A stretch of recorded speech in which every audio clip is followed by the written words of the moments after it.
మనందరికీ వాల్మీకి మహర్షి తెలుసు కదా. ఒక దొంగ అడవుల్లో జీవిస్తూ ప్రజలను దోచుకుంటూ జీవించిన వ్యక్తి. అతడే ఒకరోజు ప్రపంచానికి మొదటి మహాకావ్యం అందించిన ఆది కవిగా మారాడు. ఈ మార్పు ఎలా జరిగింది, ఏం జరిగింది అతని జీవితంలో, ఈ రోజు మనం తెలుసుకోబోతున్నాం. వాల్మీకి మహర్షి జీవిత గాథ, దొంగ నుండి ఆదికవి వరకు అతని ఆధ్యాత్మిక ప్రయాణం. వాల్మీకి మహర్షి హిందూ ధర్మంలో అత్యంత గౌరవనీయమైన మహర్షుల్లో ఒకరు. ఆయన రచించిన రామాయణం ప్రపంచంలోనే అత్యంత ప్రాచీనమైన ఇతిహాసాలలో ఒకటి. ఆయనను ఆది కవి అని పిలుస్తారు, ఎందుకంటే ఆయన మొదటిసారి శ్లోక రూపంలో కవిత్వాన్ని ప్రపంచానికి అందించాడు. కానీ ఆయన జీవితం మొదటి నుంచి ఇలానే మహత్తరంగా ఉండలేదు. వాల్మీకి మహర్షి అసలు పేరు రత్నాకర్. అతను చిన్నప్పటి నుంచి అడవుల్లో పెరిగాడు. పేదరికం, కష్టాలు, అతని జీవితంలో ఎన్నో సమస్యలు ఉన్నాయి. బాల్యంలోనే అతను తప్పు మార్గంలోకి వెళ్లే పరిస్థితులు ఏర్పడ్డాయి. తన కుటుంబాన్ని పోషించడానికి రత్నాకర్ దొంగగా మారాడు. అడవిలో వెళ్తున్న ప్రయాణికులను ఆపి వారి దగ్గర ఉన్న దానిని బలవంతంగా తీసుకునేవాడు. అతనికి అది తప్పు అని తెలుసు, కానీ తన కుటుంబం కోసం అని భావించి ఆ పని కొనసాగించాడు. ఒకరోజు అడవిలో నడుస్తున్న నారద మహర్షిని చూసి రత్నాకర్ ఆయనను కూడా దోచుకోవడానికి ప్రయత్నించాడు. కానీ నారదుడు భయపడలేదు. అతను ప్రశాంతంగా నవ్వుతూ రత్నాకర్ను చూశాడు. నారదుడు ఒక ప్రశ్న అడిగాడు. నువ్వు చేస్తున్న ఈ పాపాన్ని నీ కుటుంబం కూడా పంచుకుంటుందా? ఈ ప్రశ్న రత్నాకర్ మనసులో సందేహం కలిగించింది.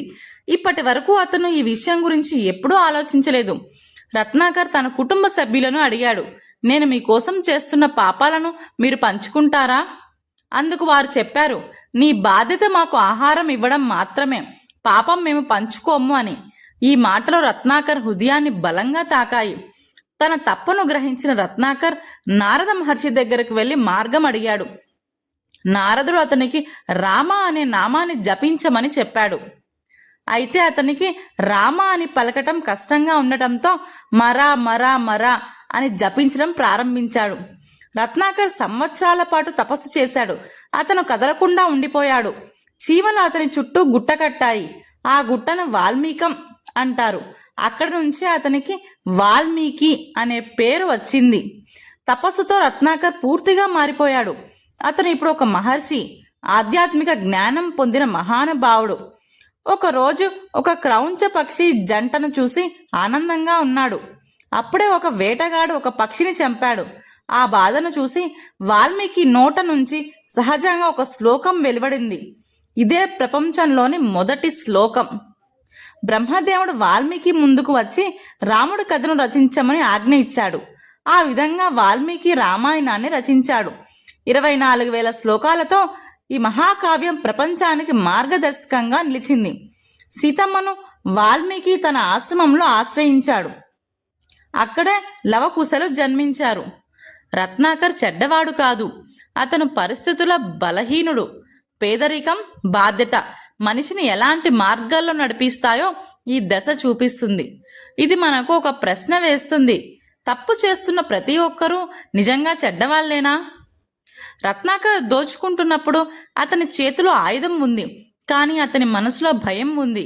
మనం బయట చూస్తే అతను దొంగ, కానీ లోపల అతను ఒక భయపడిన కుటుంబ సభ్యుడు. నారదుడు వచ్చాడు అంటే అది యాదృచ్ఛికం కాదు, అది జీవితం ఇచ్చే రెండవ ఛాన్స్. మన జీవితంలో కూడా కొన్ని వ్యక్తులు వస్తారు మన దారిని మార్చడానికి. నీ పాపాన్ని ఎవరు పంచుకుంటారు అనే ప్రశ్న కేవలం రత్నాకర్కే కాదు, మనందరికీ. మనం చేసే ప్రతి పని మన బాధ్యతే. ఈ ఒక్క ప్రశ్న అతని జీవితాన్ని పూర్తిగా మార్చింది. కుటుంబం చెప్పిన ఒక్క మాట అతని హృదయాన్ని విరగకొట్టింది. ప్రేమ ఉన్న చోట కూడా బాధ్యత మనదే అని అర్థమైంది. మార్పు ఒక్క రోజులో రాదు, అది ఓపికతో వచ్చే ప్రక్రియ. రామ అనలేని రత్నాకర్ మరా అంటూ ప్రారంభించాడు. ఇది మనకు చెబుతుంది, పర్ఫెక్ట్గా ప్రారంభించాల్సిన అవసరం లేదు, ప్రారంభించటమే ముఖ్యం. చీమల గుట్ట అతన్ని కప్పేసింది. ఇది కేవలం కథ కాదు, ఇది ఒక సింబల్. పాత వ్యక్తిత్వం పూర్తిగా చనిపోయింది, కొత్త జీవితం పుట్టింది. జ్ఞానం వచ్చినప్పుడు మనిషి లోపల క్రియేటివిటీ పుడుతుంది. వాల్మీకి లోపల ఉన్న బాధ కవిత్వంగా మారింది. ఒక పక్షి మరణం చూసి వాల్మీకి హృదయం కరిగిపోయింది. ఇదే కరుణ, ఇదే నిజమైన మానవత్వం. ఆ బాధే ప్రపంచపు మొదటి కవితగా మారింది. రామాయణం కేవలం కథ కాదు, అది జీవితం ఎలా జీవించాలో చెప్పే మార్గదర్శి. రాముడు ధర్మం, సీతమ్మ సహనం, హనుమంతుడు భక్తి, ఇవి మన జీవితానికి ఆదర్శాలు. వాల్మీకి ఆశ్రమం కేవలం స్థలం కాదు, అది ఆశ్రయం, అది ప్రేమ, అది భరోసా. వాల్మీకి తన జ్ఞానాన్ని తరాలకు అందించాడు. నిజమైన విజయం అంటే మన విలువల ముందుకు వెళ్ళడం. దొంగగా ఉన్న ఒక మనిషి ప్రపంచానికి మార్గదర్శకుడయ్యాడు. ఇది చెబుతుంది ఎవరైనా మారగలరు.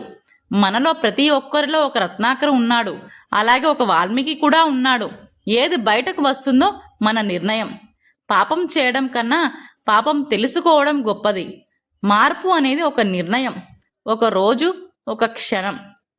జీవితం మనకు అవకాశాలు ఇస్తుంది, మారాలా లేదా అనేది మన చేతిలోనే ఉంది.